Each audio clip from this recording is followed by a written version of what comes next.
You're not here by accident. Something has called you to Paranormal M. This is where ghost stories come to life, and the veil between worlds grows thinner with every tale. Subscribe and ring the bell, because the next haunting could be closer than you think. My supernatural story of an old university building, Native American remains, and a possible ghost.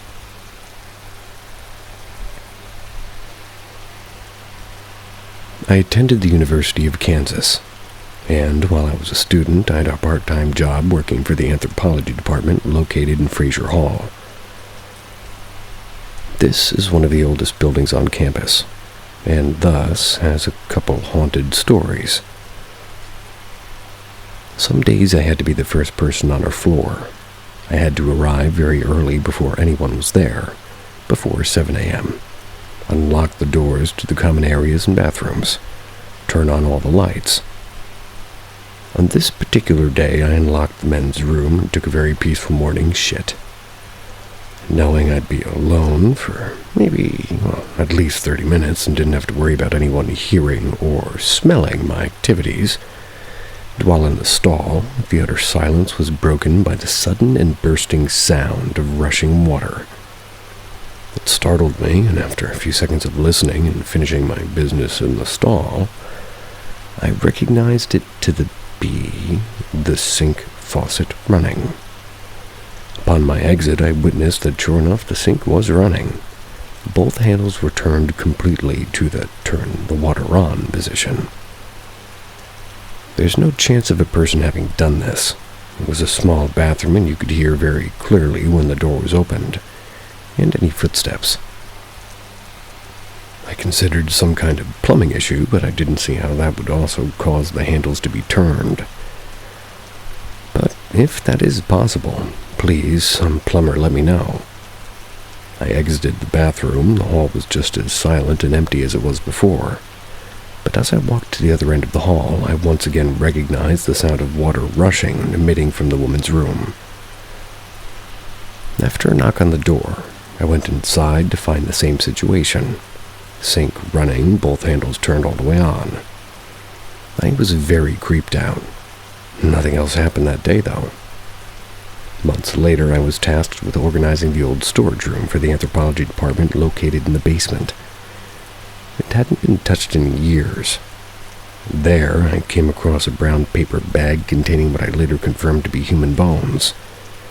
I took them to one of the professors, who told me that several years prior, the local police had partnered with the university to help identify or date the remains of either one of the group of Native Americans that had been found.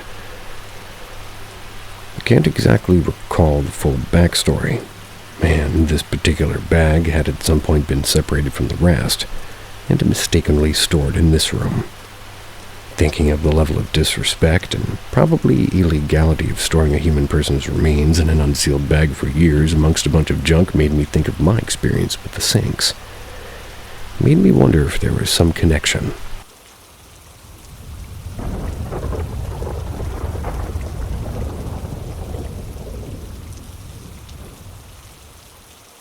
Got yelled at by a ghost in a bed and breakfast.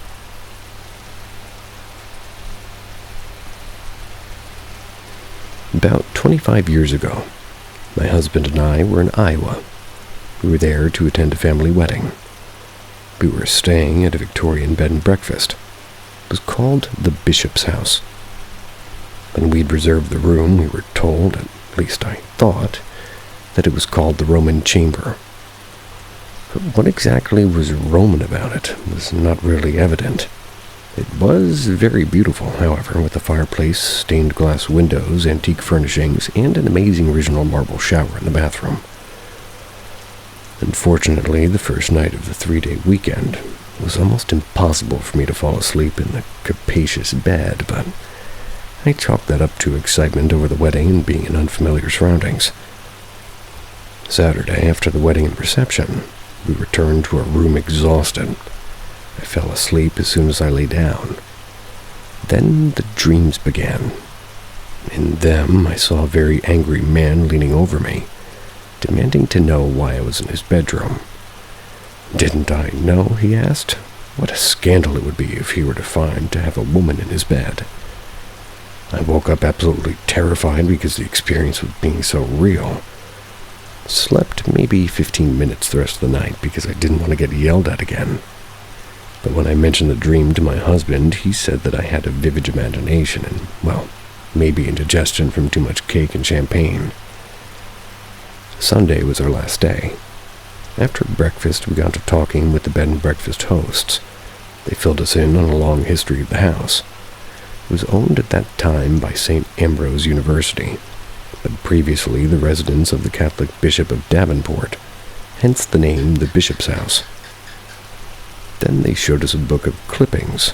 I had just about freaked when I saw the photo of my night visitor, Bishop Henry Rollman, served from 1927 to 44, and occupied the very room we'd been spending our nights in, henceforward named in his honor, the Rollman Chamber, not Roman.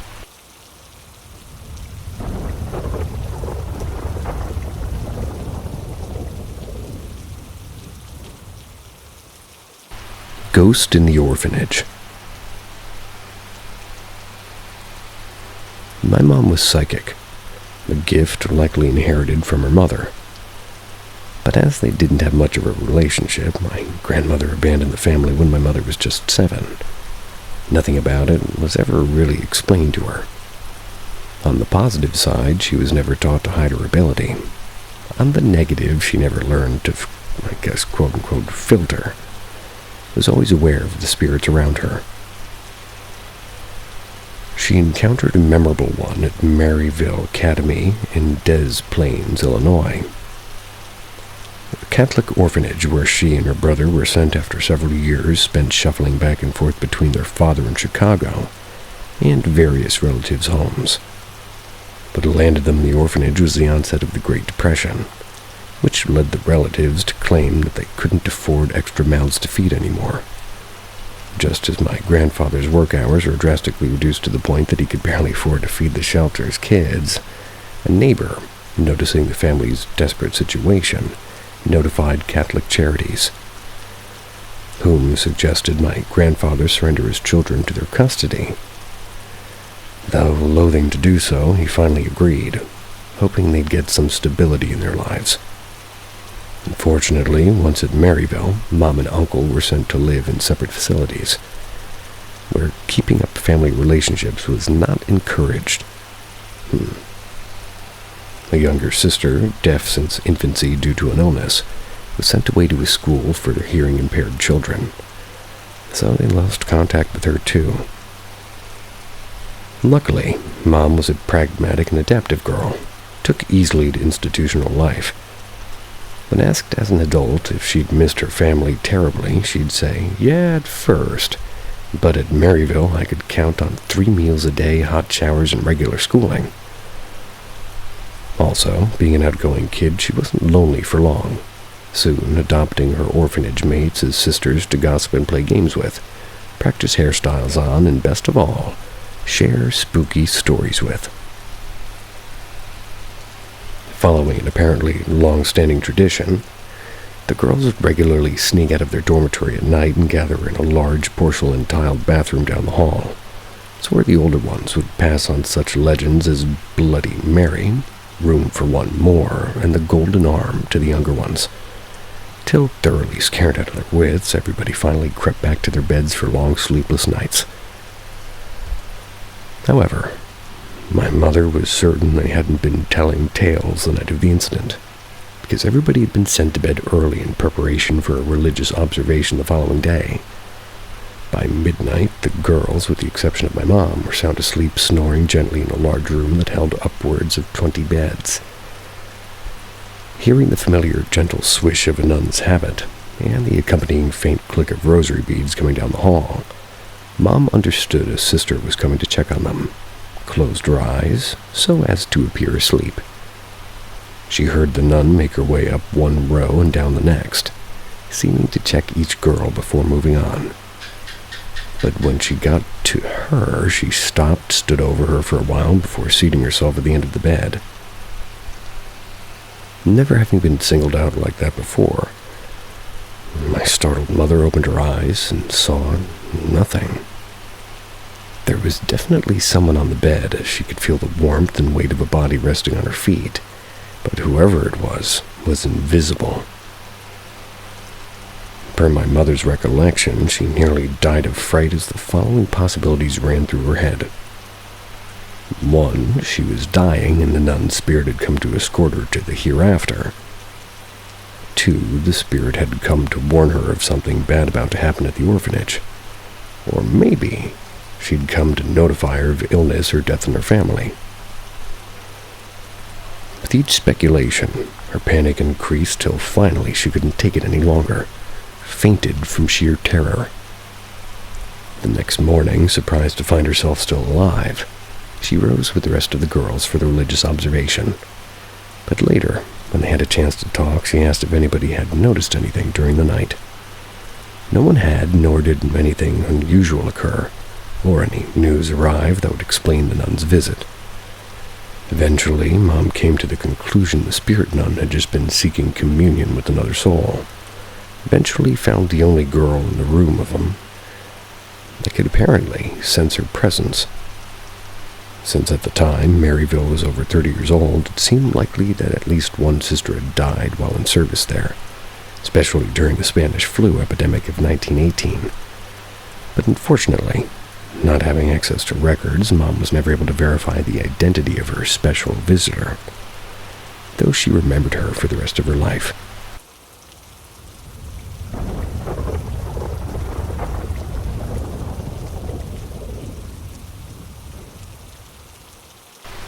Help on a rainy road. Back in the late 1930s, my father and his brother built a little summer home, and it was for their mom, which was my grandma, on some land they owned in Beverly Shores, in Indiana. For some reason, the area at the time was very popular with Polish Americans, and for my grandma and others of her generation, these homes seemed to serve as their American equivalent of a dacha, a place to relax, read, and just enjoy the rural life for a few weeks every year. Neither my grandma nor her best friend, who often stayed with her, drove. So once World War II began, and the men in the family had gone off to war, my Aunt Mary was responsible for delivering them their luggage, and my grandma's pet dog to the summer place, and then picking them up when vacation time was over. The roads then were definitely not what they are today, poorly marked and barely lit. Some weren't even properly paved and were more like dirt trails that rutted when dry and turned to muck when wet. They were rapidly turning into the latter, at least the night my aunt headed toward Beverly Shores. She headed there to pick up her mom and her friend, due to a torrential rainstorm that started just as she was entering Indiana. Then, on one of the darkest stretches of road, a tire on my aunt's car blew out. Though she somehow managed to steer to the shoulder, it seemed inevitable she'd spend the rest of the night there unless by some miracle she managed to get the spare tire on. Now, Aunt Mary, about 30 years old at the time, was a feisty, independent, and somewhat unconventional lady. Pretty comfortable around cars, thanks to her brothers teaching her how to do light maintenance on them, at least in dry conditions.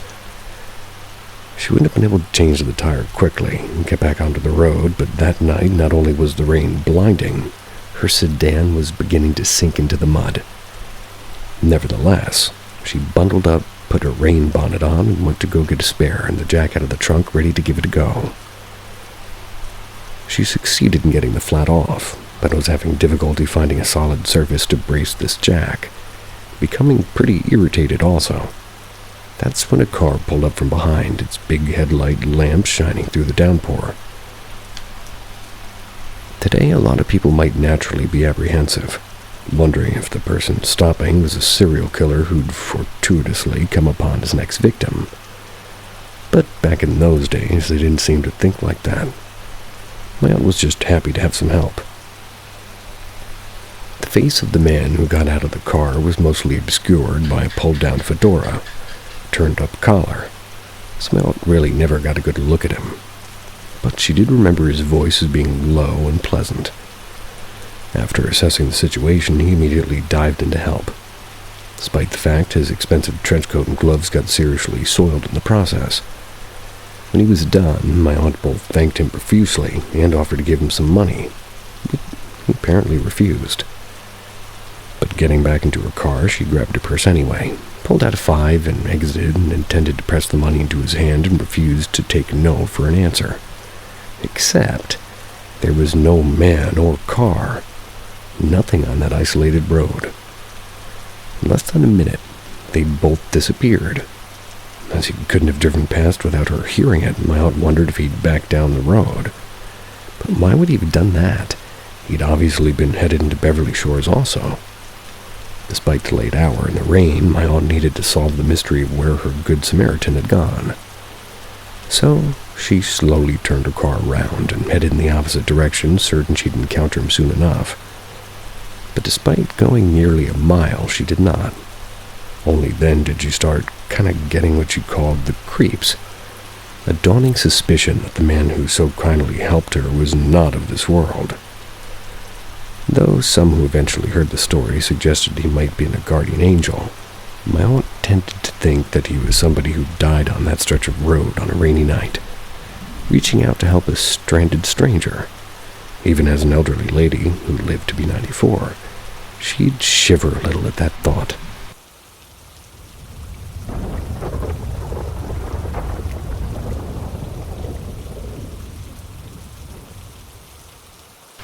"2020. This story isn't about the year 2020. It's about the 2020 building, a red brick Art Deco structure that houses a major Midwestern University satellite office just outside Chicago. When I worked there 30-plus years ago, it was part of a medical equipment supplier's campus. Before that, it housed a Tinker Toy factory, produced a line of construction toys predating Legos. Like a million other converted spaces, 2020's no architectural gem, just a sturdy building that's seen multiple incarnations. It's only unique in that it's quite possibly haunted. Not overtly haunted, but subtly, as in hearing somebody walking around the hallway when there's only two of you working overtime, or you're both at your desks. As in having doors closed and lights turned off with no human agent apparently responsible. During the day, there's no hint somebody that you can see is making the rounds, but after hours, you get the feeling you're being watched, or perhaps watched over by an invisible who needs to be certain everything's under control and operating safely. You could call him a night watchman, because, well, maybe that's exactly what he is.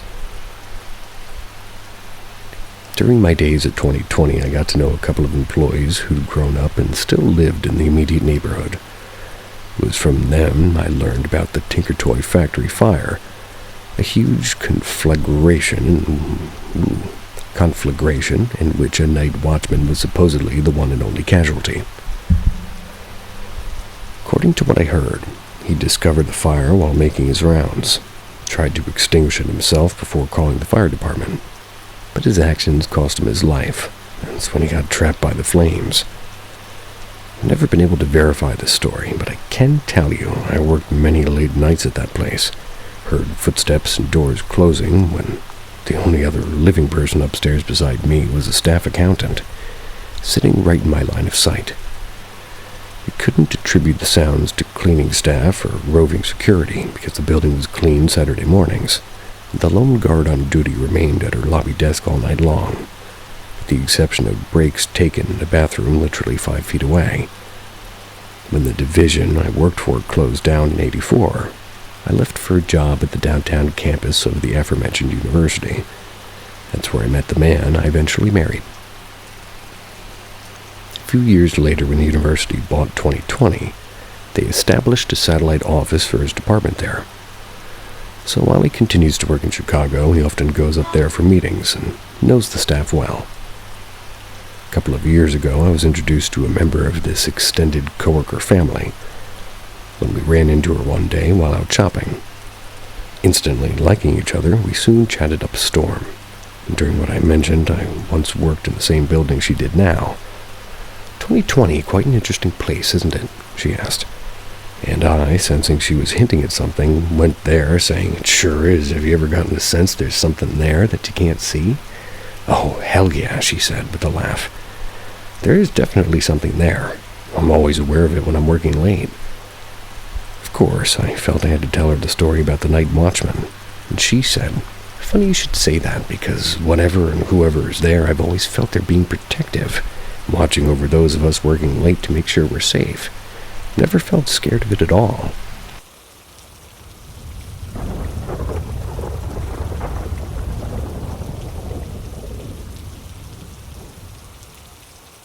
Something wrong at the Golden Arches.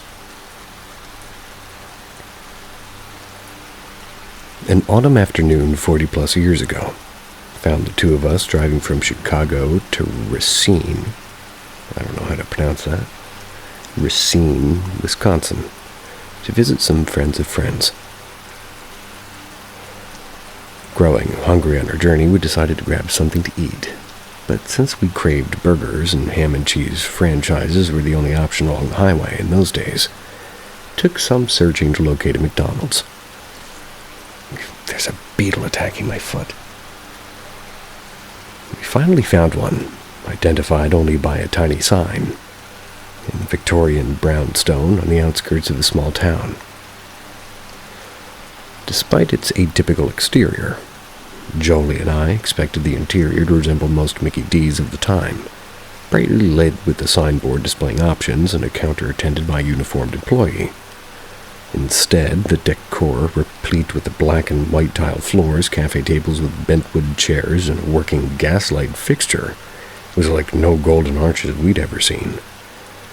Note, this wasn't a quote-unquote themed franchise attempting to recreate an 1890s atmosphere with reproduction furnishings. That concept didn't exist yet in 1979. Yeah, it did. And even if it had, it didn't seem like a small-town franchise would have spent money making his restaurant match its location. Anyway, what we were presented with was more of a fast food establishment as imagined by somebody from the 19th century. Somebody who'd never actually seen one. Nothing in the place was standard issue, from the tiny wooden half-hexagonal counter, tended by two glassy-eyed robotic-looking workers, to the written-out chalkboard menu listing only hamburgers and Coca-Cola. None of the other usual menu items, not even fries, were available. While taking this in, a feeling came over me that this McDonald's wasn't what it was pretending to be. By that, I don't mean it was a fake franchise conscripting the Burger Giant's logo, but rather some sort of an illusion designed to cover something distinctly unpleasant. Not only was there an eeriness to the place that contradicted the cheery atmosphere of your average fast food outlet, but the creepy factor was ratcheted by the fact that there were no other customers at all. It was just me, Jolie, and the spooky counter girls. Still, we were hungry, so one of the girls asked, "How many burgers?" It was in a kind of mechanical voice. I turned to ask my friend how many she wanted, thinking if we placed our orders together, we could get out of the spooky place sooner and go eat in the car. But when I did, I saw Jolie and I barely recognized, one with bugged-out eyes set in a face so pale I swear its freckles stood out in 3D. What's going on with her? I worried. Is she ill? For in the years we'd known each other, I'd never seen my friend look quite like that before. Granted, she was fair-skinned, but at that moment her face was completely drained of color, whiter than snow. I tried to figure out what was wrong, and I leaned closer and I heard her hiss. "We need to get the hell out of here now, come on," before she bolted for the door. Instantly convinced she was seeing something far worse than the dead-eyed counter attendants and not wanting to look for myself, I unquestioningly ran after her. We ended up squeezing through the door together and running for the car side by side. Once safely inside, we compared notes on what we'd seen in that strange McDonald's, and every physical detail from the inexplicably active gaslights to the wood counter matched up. But Jolie wouldn't comment on what caused her sudden exit other than to say, "There's something really wrong in that place." I said I'd gotten a bad vibe too, but had seen nothing beside the decor and the employees out of the ordinary. We sat for a while, quietly considering that, before suddenly looking at each other in the eye and asking simultaneously, "Do you think we should go back in there and take another look?" Wanting to return to the place we just fled sounds crazy, but in a way it wasn't, for Jolie and I not only shared an interest in the paranormal, but seemed to have arrived separately at the conclusion we'd just experienced. In addition, a couple of years earlier, we'd received a reading from a psychic friend of her mom's who'd said that we were both gifted, but that Jolie's gift was a bit stronger. So I think, by going back to the scene of the scare with somebody in a similar talent backing her up, Jolie felt she might confirm whatever it was she'd seen. For my part, I hoped that by being with her, her stronger power might let me see rather than just sense what had set off her alarms. At first, our intent was strong, but as we sat, hands fidgeting on door handles, Jolie seemed to waver, looking across the parking lot of Victorian edifice now absorbing the remaining afternoon sunlight. Finally, she shook her head.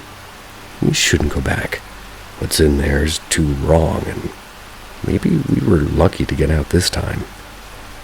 Translating, I felt she meant whatever was in the restaurant was possibly harmful or dangerous, and that caving to curiosity could be risky. And to be honest, it made me want to go back even more. So what did we end up doing? Well, we got back on the highway and headed for Racine. Despite the incident, we mostly had a good time over the weekend, hitting the bars with our friends, playing touch football, and cooking out. The only thing that spoiled it was occasionally seeing a look across Jolie's face, reminiscent of the one that she'd worn standing behind me in the line. It was a reminder that despite the fun distractions, what we'd seen was still very much bothering her. What did my friend see that I didn't, that long ago afternoon? I honestly don't know. But the topic of the weird McDonald's came up again once or twice over the years. She refused to describe what had suddenly brought her on the abject fear.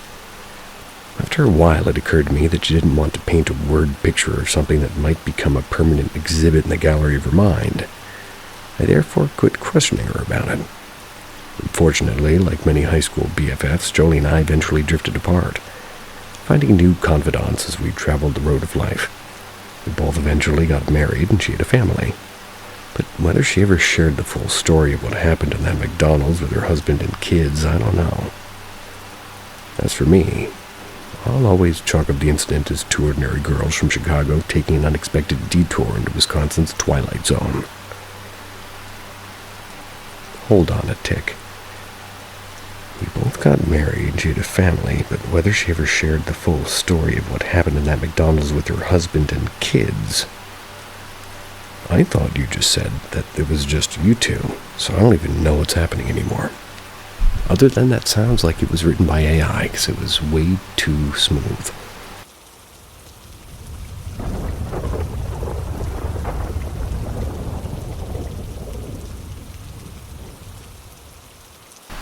What's in the tree?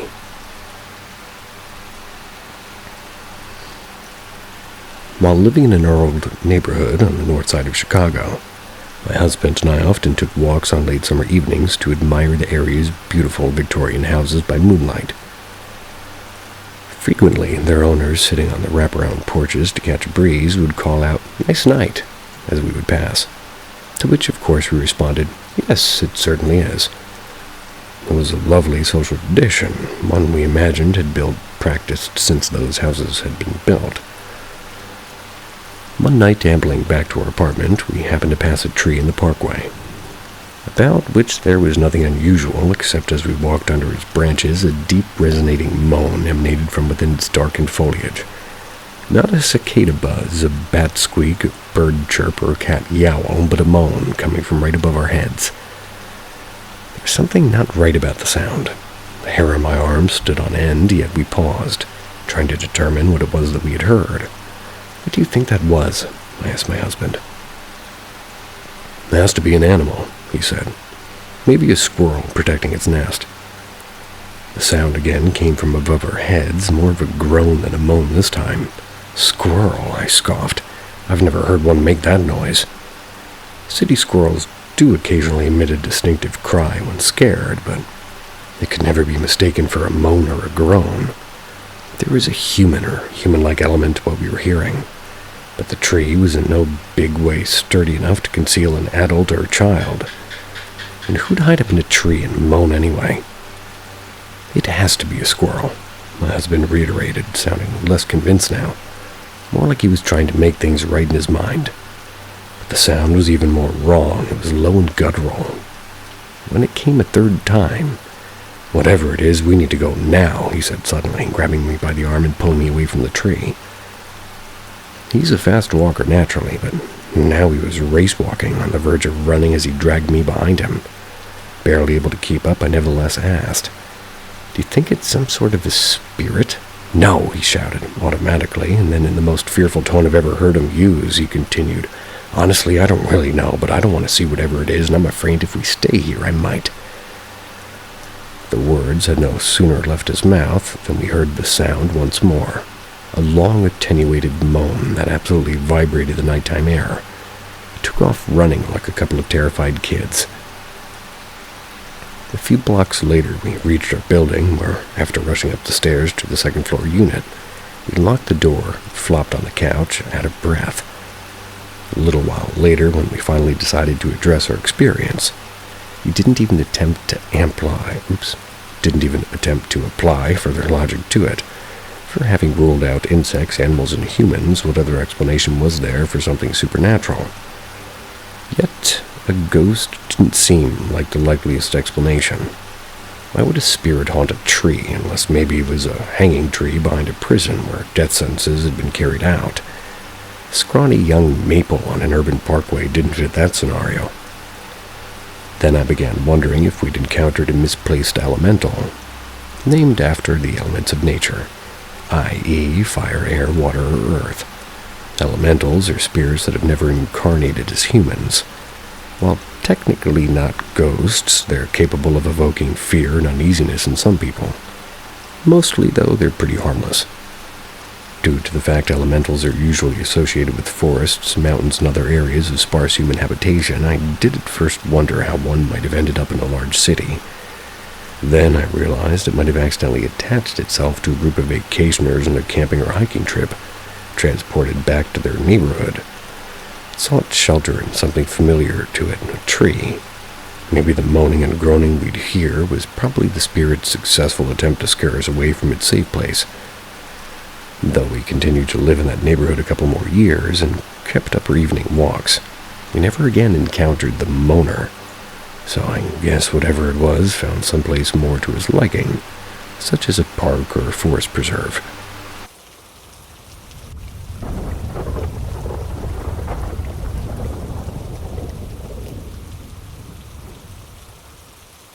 Central Illinois. Unknown animal encounter still haunts me.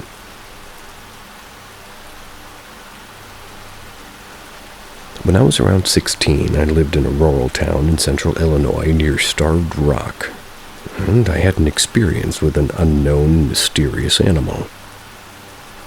We live at the edge of town, and there's a large field directly to the right of our home, and a set of train tracks behind our backyard, and a line of forests. As kids without much to do in a small town, we would walk these tracks pretty frequently. Would often run into other kids doing just the same. It was a pretty cool area, actually, with all the nature and trees, and till that day it was even a nice escape to go for a long walk when stressed. Like any other time, we went down the tunnel of trees that led to the little path that would kind of walk us down to the embankment before the railroad tracks. We had a normal walk for about 10 minutes from there, just talking and chatting about our boyfriends and what our current favorite memes were. Some really 2011 memes. Once we reached the bridge over the tracks, I was about 3 blocks down from my house. That's when things started to get strange. I found the carcass of 2 large 2-foot fish that had obviously been torn into by some predators without much left but bone. Keep in mind, this was a little ways inland, and the river was still a good trek by foot and would require a large animal to carry that size fish so far.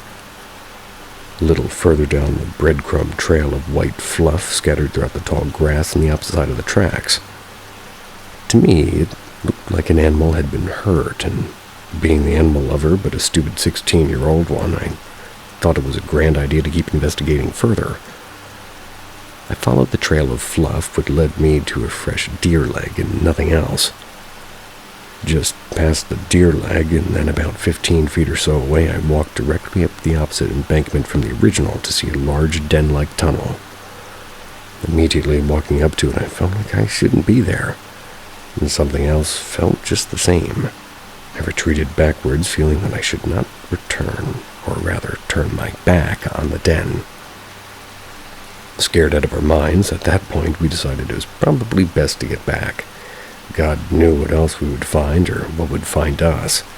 It was about 30 minutes before dark anyway. On the way back, though, we were not alone. We heard grass moving on the embankment. It was the whole way beside us on the side that we would have to cross over to get back to my yard. We could hear that it was slow and deliberate moves in the grass, and every now and then a few rapid ones if we moved quicker. We felt hunted. With no weapons but the rocks on the tracks, we hurled a few, shouted to get whatever it was far enough away that we could go back up the embankment. This worked. We thought that was that once we reached my yard. This is the part where I would go back and slap myself. We were so stupid. We decided that we would hang out on the trampoline that had a clear view of the field next door to the next hour till my friend's mom came to pick her up. The sun had fallen to the point where only shapes and different levels of darkness were clear in the field. Suddenly, something large, dark, and low to the ground came out of the tree line and onto the field. Stopped and turned to us. I was frozen and immediately told my friend to stay still. I could only see the darkness of the creature's fur and its movements slightly cat-like and stalking. And to this point, I'd say, oh, cougar or something. However, I'm not sure if they'd been found in that area for a very, very long time. The thing that threw me was that the sound it made. It sounded angry, and that was for sure. And the thing made low, huffing pants like a bull blowing air through its nose before a charge. Turned to my friend and said, run. Booked it to the house, and to this day I feel like something was helping me. Was forcing my feet to pick up quicker than I'd ever run. I've seen plenty of deer, coyotes, foxes, and all that, but nothing this big or predatory. Nothing in the locale fauna really matched up, and I'm extremely confused about what animals would move like that, or sound like that, plus be in that area to begin with.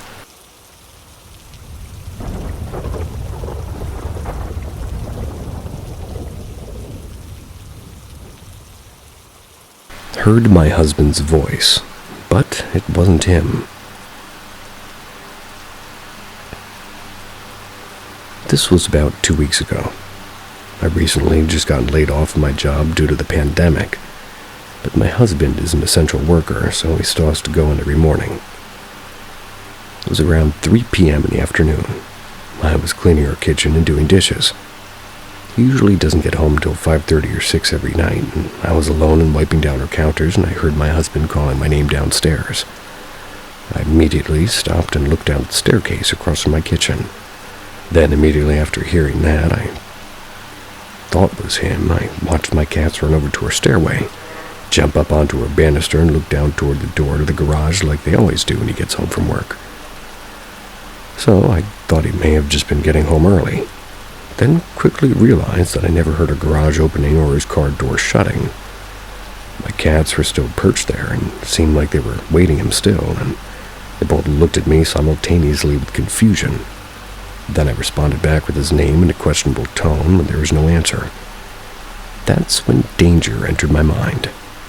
I immediately grabbed her pistol with safety still on, just in case it really was my husband. Couldn't be too sure it wasn't. Then again I called out, "Hello, who's down there? I'm armed." Still as silent as it was, I was peacefully cleaning. Or as I was peacefully cleaning.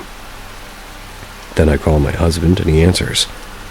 He could tell something was wrong, even just hearing my voice before I explained what had happened. I asked him if he had made it home, and he said, "No, I'm still at work." He always likes to prank me, and I thought maybe this may have been one of those times.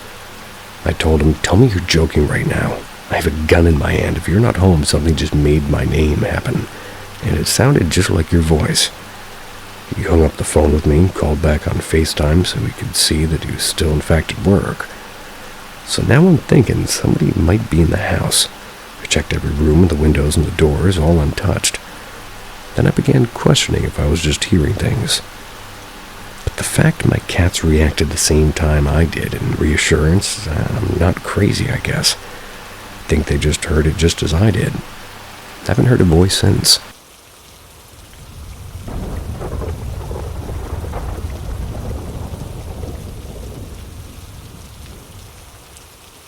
Something was in my child's room. Tonight I was feeding my son his nighttime bottle and rocking him in his nursery. He got so tired he fell asleep before finishing it. I sat his bottle down to burp him. And while I was rocking and trying to burp him, I started praying over him. I'm a Christian, by the way, but don't really pray as much as I should. But I've always been in touch with my spirituality on a deep level. Tonight was a night that I just felt the need to pray for the Lord's protection over him. In the middle of my prayer, I looked up, and his mobile above his crib was moving on its own, like it had been touched. The air wasn't on, and there isn't a fan in his room. I made sure to listen if I heard the AC running, and even tested to see if it was from me rocking him. It wasn't. I thought it was strange, but I still finished the prayer. Once he was in a deep sleep, I laid him down into his crib. For some reason, I felt maybe something was there, so I started casting out and rebuking it in Jesus' name. I remember looking around the room and putting one of my hands over my son and saying, "My son is covered in the blood of Jesus and is protected by him and his angels. Whatever is not of the Lord, be gone." And as soon, and I mean as soon as the words "be gone" left my lips, the lamp on the side of the table flashed. So quickly, by the time I looked over, it was off. But I saw it turn on and light up the room. Walked out, told my husband about it, and he went shortly after, checked the lamp, and sure enough, it was off. This has been my first ever spiritual experience. I'm not sure what it was, if it was good or bad, but it was something. Now I can't sleep and my eyes haven't left the camera monitor. Anybody else have a similar experience?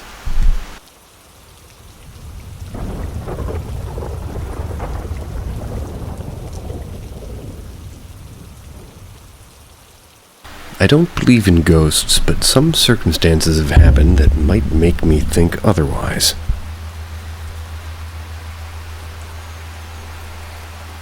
These are a few occurrences that have happened in my house that are kind of unexplained to me.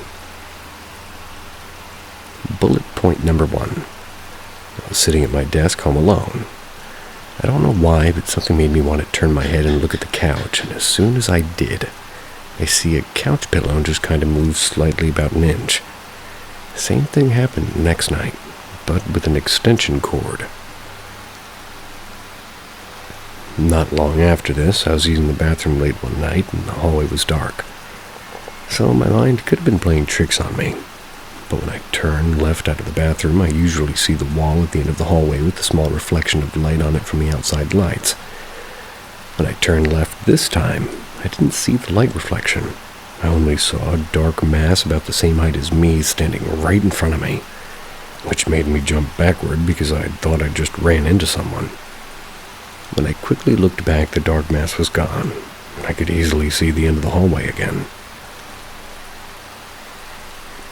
The most recent thing happened last night, and I could just be looking into this one too hard, but I was in my kitchen talking to my family, and my big fat chonk cat was knee-deep in his dinner.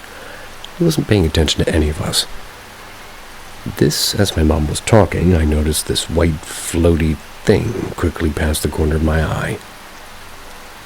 My initial thought was that it was just a little floaty fuzz or dust that was just floating too close to my eye. When I turned my head to see where it went, my cat stopped his eating and turned his head to look at the exact same direction the floaty went. We both looked in that direction, saw nothing, looked at each other, and then blew it off, and I continued to talk to my family, and my cat continued his dinner. I have more occurrences, but these are just the most recent ones. Like I said, I don't really believe in ghosts, but I guess I'm kind of agnostic toward ghosts, so I'm open to that possibility that they exist, but usually I only try to find a logical explanation for things before jumping to that conclusion. Has anything like this happened to other people, or am I just going crazy?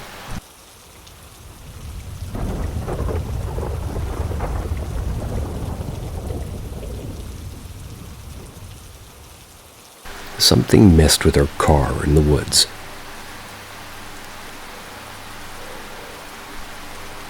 This happened to me when I was 17, around the time when most of my friends were just getting their driver's license.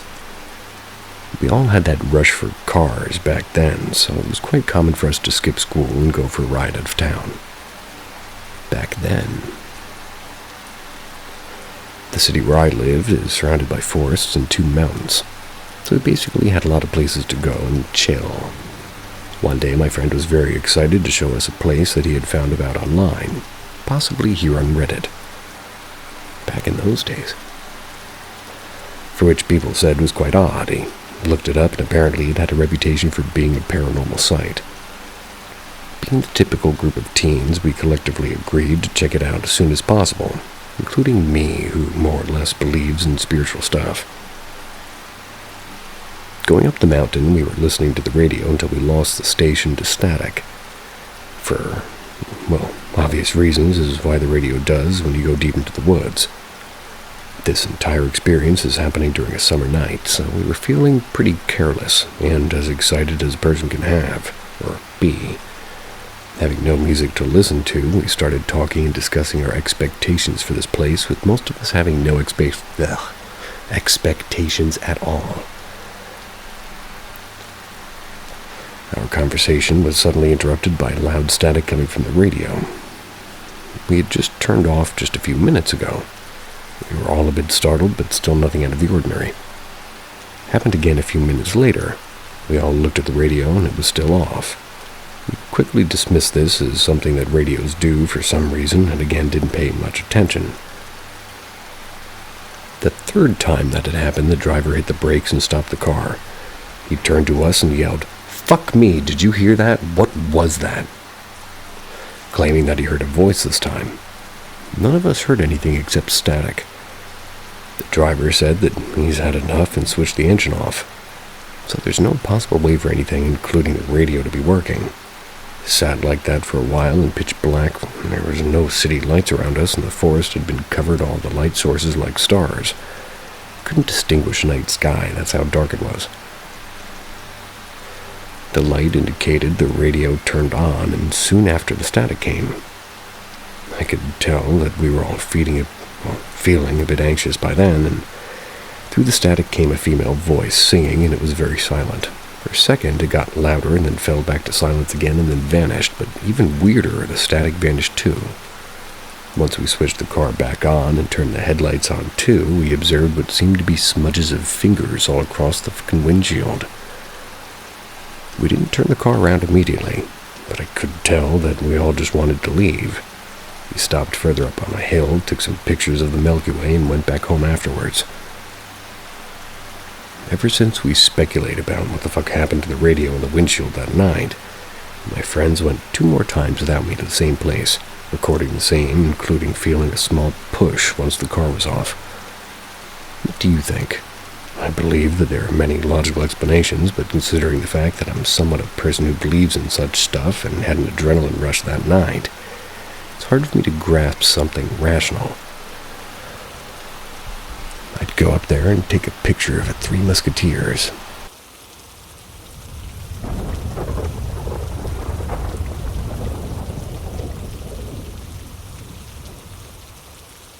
Can't tell if I spoke to a spirit or a demon on a Ouija board. After years of being interested in them, I finally bought a Ouija board from Spirit Halloween the first day they opened. I'm a firm believer in ghosts, and I've seen shadow people and much more in my own house, but was a bit on the fence about how much I believed in Ouija boards. I thought it could probably be all debunked with science. That was until last night when me and my mom gave it a try.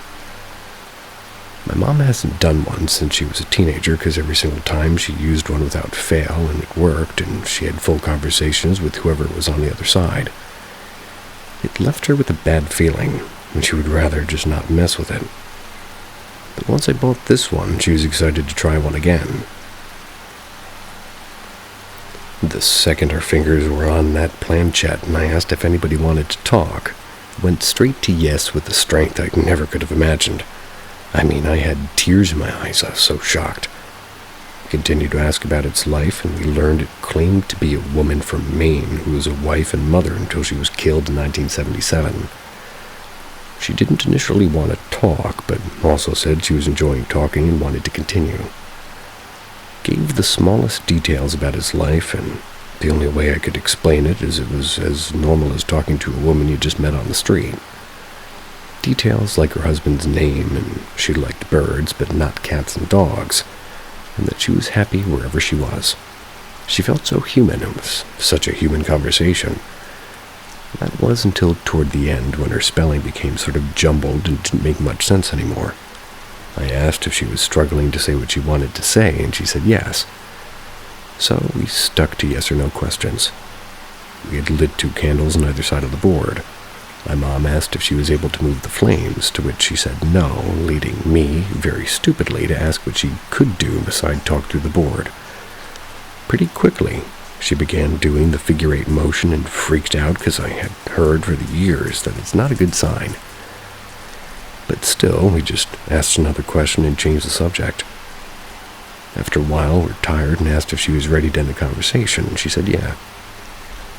We thanked her for speaking to us and started to pull it down to goodbye when it started fighting and was pulling toward the center of the board. It did another figure 8. I was freaked out, so I pulled it to goodbye and firmly said our goodbyes and let go. I feel very conflicted because nothing about it felt negative whatsoever aside for those figure 8s, which I know to be a demonic sign. Me and my mom wonder if it took my question of what it could do as an invitation and was trying to release from the board to join us, hence trying one last time before we close the board. Anyone who knows more than me have any insight?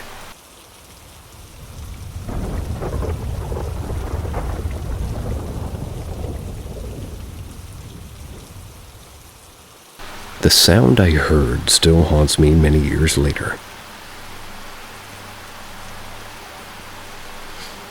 Some brief background first.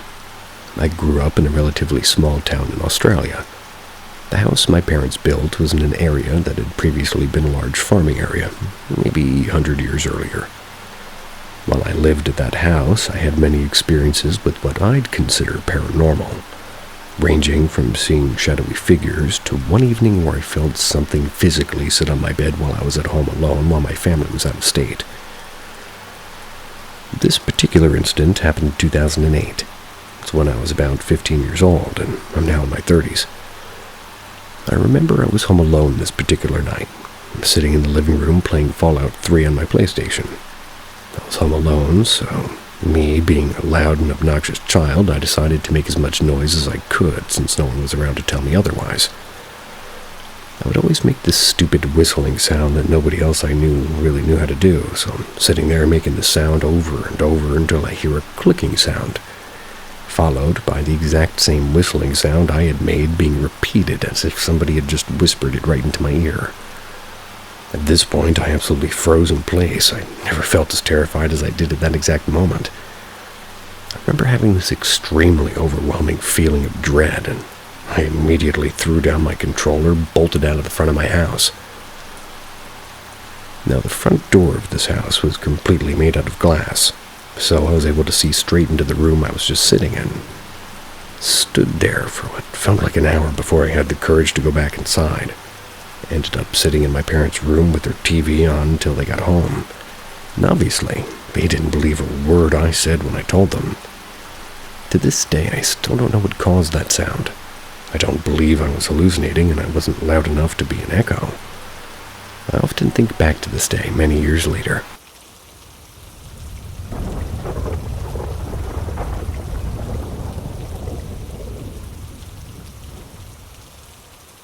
My grandpa came to me in a dream, giving me a heads up my grandma was going to be passing away.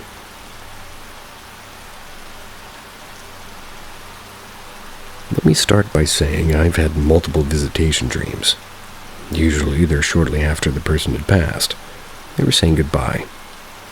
This dream or visitation was one that really stuck with me, though.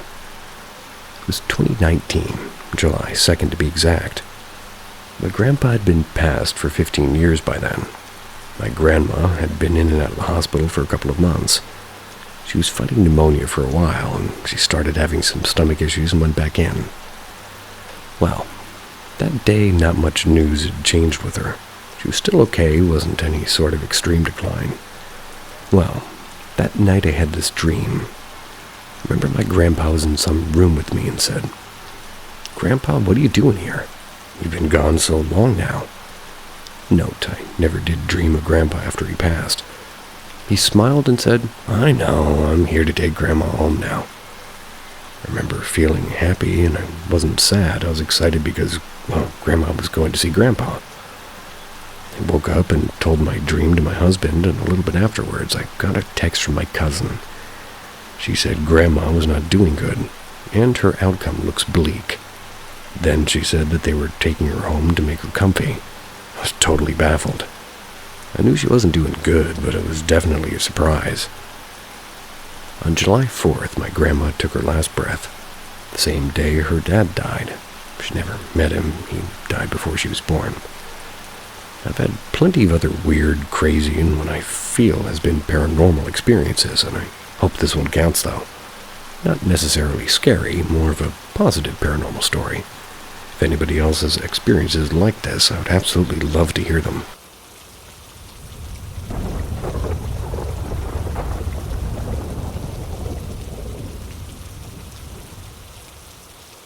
Real first-hand experience during daytime. I was camping with some friends. There were 4 of us. 2 guys, 2 girls, all early 20s. We were driving across the country, camping in different spots. I'm one of the guys. One night we decided to camp in some woods and a cliff by the ocean near a very beautiful beach. After we spend the night, I wake up earlier, around 9 a.m., decide to explore the woods. Now, for some context, I never believed in paranormal or spirits before this, and I'd been camping for years, so I'm used to woods and being alone in nature. It was a very sunny day. I have a weird feeling like something's wrong or I'm being watched, but I just ignore it. After, I see a trail that ends in a small circle, and I find it weird that it just ends, so I follow that trail to see if there's something in the end. When I reach the end, I see by the corner of my eye a woman sort of behing me? With black hair covering her face. Behing him. I didn't just turn immediately. I waited to process the image for a few seconds to make sure it was real and I could see it. I turn around and there's nothing there, and I feel chills all over my body, almost like electricity. I go back up to the camp and get the other dude to follow me to that trail to see if he sees or feels something. He sees nothing. Says the mood feels weird. We explore together and he finds something not far from the trail. A broken corner of a tombstone. A typical white one with black engraved letters, and just says a date by that position. That has to be the date of birth, 29th of February, no year. Now, less than 0.07% of the world's population was born on February 29th, and my friend who found the tombstone was born on that day. We get freaked out, run to camp, get the girls, and drive out of there. There's no cemeteries nearby, but there was a chapel. It was around the trails, and their coordinates, can't remember the exact trail, but oh boy, get ready for coordinates. 39.509.135.143.55642, comma, 9.150779370062308. I feel like a bank teller.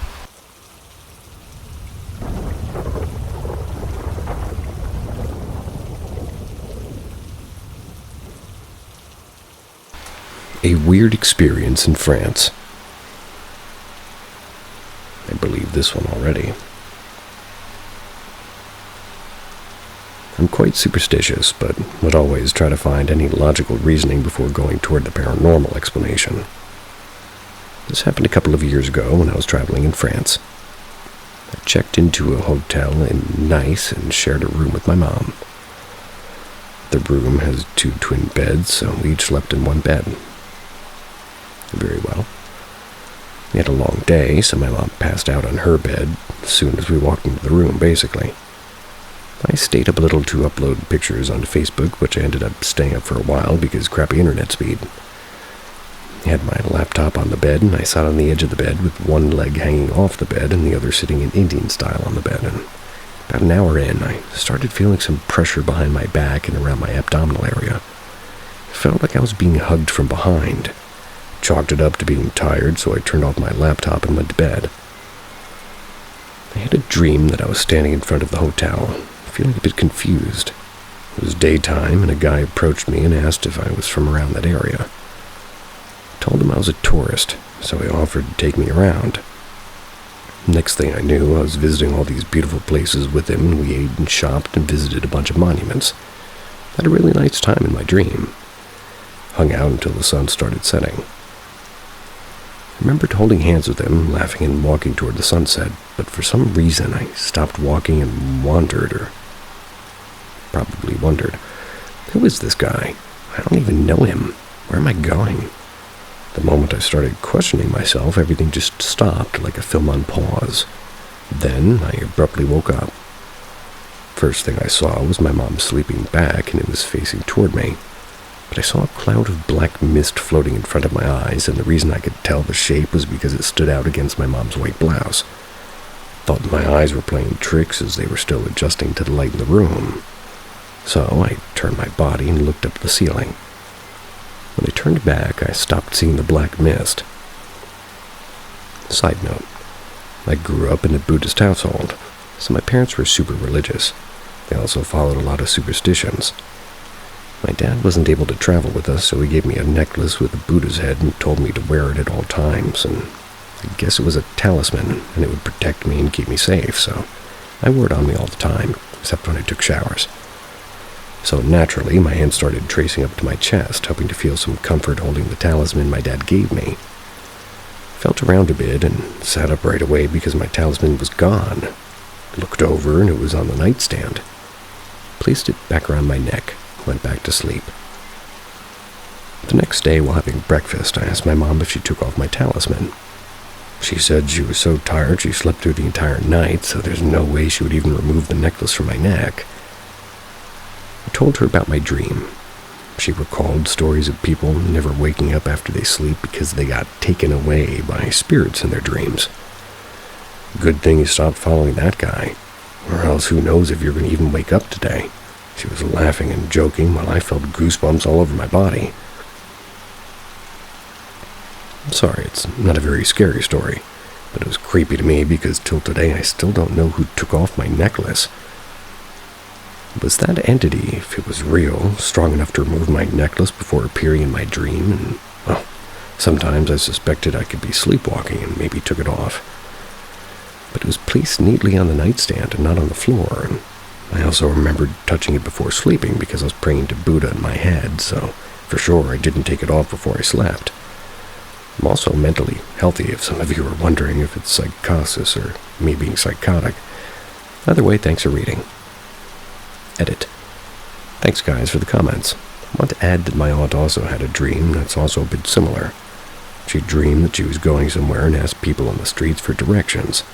They pointed her towards a direction, but the further she walked, the place became more secluded and unfamiliar.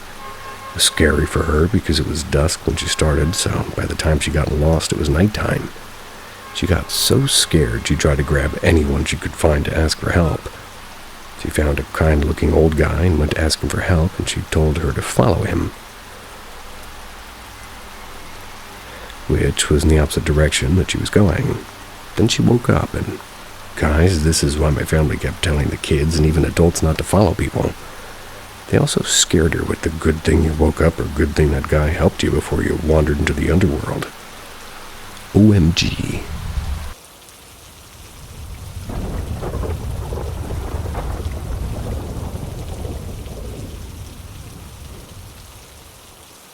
I partied with extraterrestrials.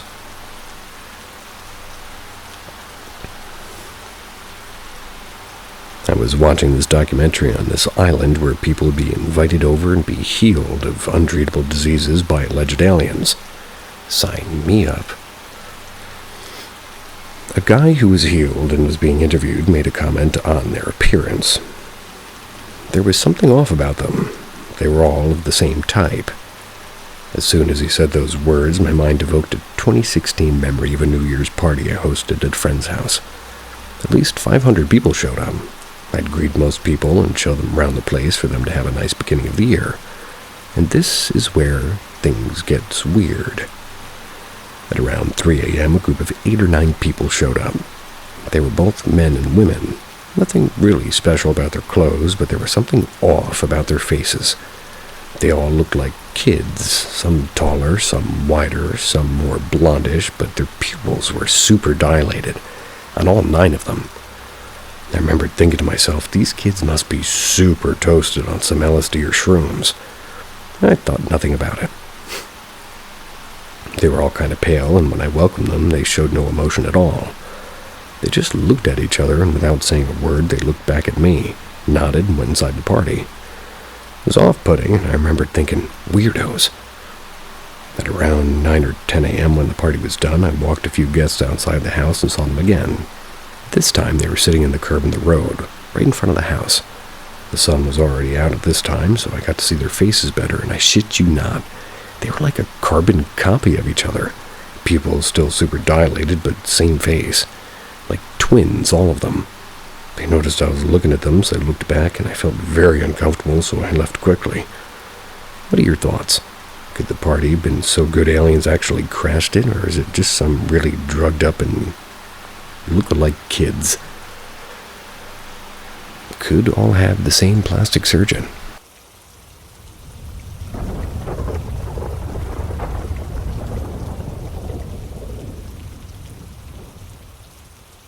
Seeing a man, even when awake.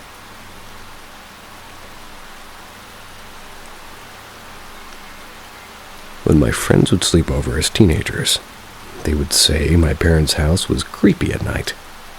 My friends would say they felt someone kicking the side of the bed or sitting on the bed and never come back over to stay over. My mom told me one night she saw a shadowy figure of a man standing in the doorway of the kitchen. It was late and she thought that she was seeing things. So she went in the kitchen and saw the figure standing at the back door of the mudroom looking out the back door. She flipped on the floodlights and opened the blinds, saw me standing at the door fiddling with my keys to get in. Recently, I had an experience where I felt a hand touch my arm while I was asleep, and I heard a man say, "Time to wake up." I opened my eyes and my husband was still asleep. I asked him what he just said to me, and he said he didn't say anything. I do have exploding head syndrome. Whoa. Excuse me. So I hear loud knocking right before I wake up. So I wrote it off as that or sleep paralysis. Exploding head syndrome. Today I was clipping my nails over the toilet, and I saw a shadow cast of someone moving around outside the door in the hallway. Didn't think anything of it because my husband was getting dressed in the other bathroom, so he may have been walking by. Then I saw someone peep around the corner and go away quickly, out of the corner of my eye. I saw the casted shadow of someone walking up to the bathroom again, and I turned to look and I saw a man's leg stepping forward. I yelled for my husband, and the man backed away. I didn't really see it out of the corner of my eye that time. I was looking directly at it, and it was a man wearing black slacks and black shoes. I saw the shadow it casted in the hallway as it backed away. It's during the day, and the lights were off in the hallway, but the blinds in the other rooms were open. My husband came into the room, and I asked him if it was him. Still in shorts, and he said no, he was in the other bathroom the whole time.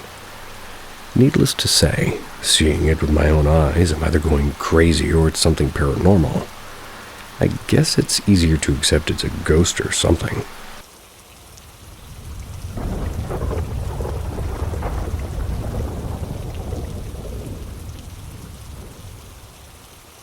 This is 100% truth.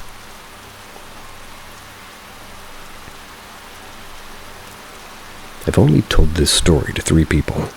My father, my son, and a priest. So I went digging, and this was before the internet. All we had was the BBS at that time, and bulletin board system.